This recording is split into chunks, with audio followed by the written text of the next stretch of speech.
Our Teen Driving Initiative.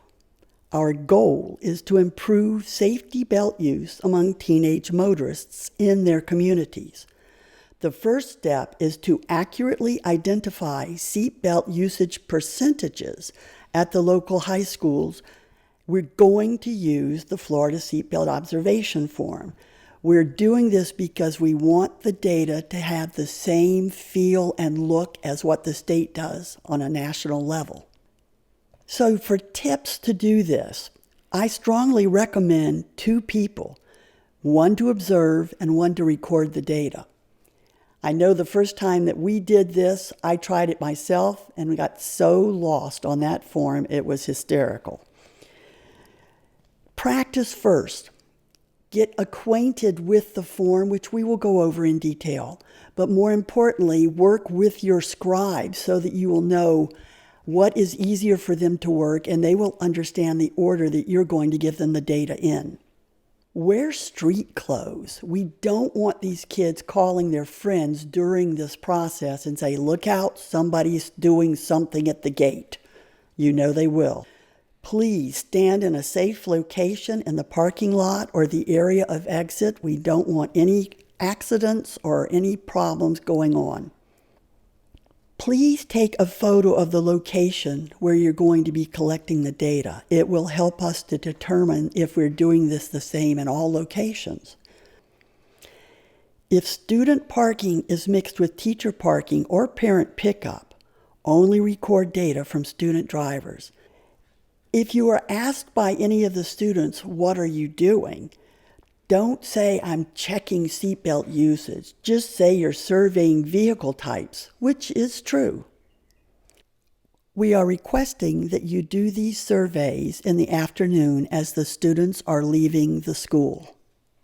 The observation length should be between 30 to 45 minutes, just depending on how long it takes the students to get out of the parking lot. You're going to be looking at the shoulder belt. Obviously, you can't see the seat belt, and if they don't have the shoulder belt on, then they are unrestrained. Looking at the observation form, it can be a little confusing, so let's kind of go over this. When you're talking vehicle types, make sure you work with your scribes. They may not want you to go C, V, T, S. It's easier to say car, truck, van, or sports utility. Next is the sex. You want to note the gender of the person being observed.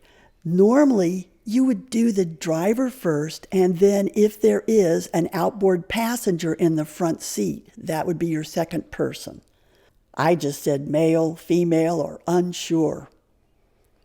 For the age, we're pretty much assured that we're going to be in the youth category, which is Y. So I don't really see that you would have to do anything other than make sure that they fill that in. If you leave it blank, it becomes a null data point. For race, their designations are white, black, Hispanic, other, and unsure. Practice with your scribe so that when you say white, they won't try to write the thing out, they'll just put a W. Under the section for restraint use, it's going to ask primarily, is the occupant restrained? At which point you would say yes, no, or unclear, or not sure. The remainder of the form is referring to the front seat outboard passenger. It is basically the same information leaving off the car. You have to indicate sex, age, race, and use. If you leave it blank, the form is indicating that there was no one in the front passenger seat. As much as we would like to observe the students sitting in the back seat, the state form only does the front seat driver and front seat outboard passenger. Therefore, do not include any extra data on this form. Once your data has been completed, please make sure to return all materials back to your local CTST, Community Traffic Safety Team. This will include the completed forms, making sure it is completed in its entirety, and site maps. Google Maps are really good for this purpose. We thank you for your efforts because this is going to make a difference in our communities.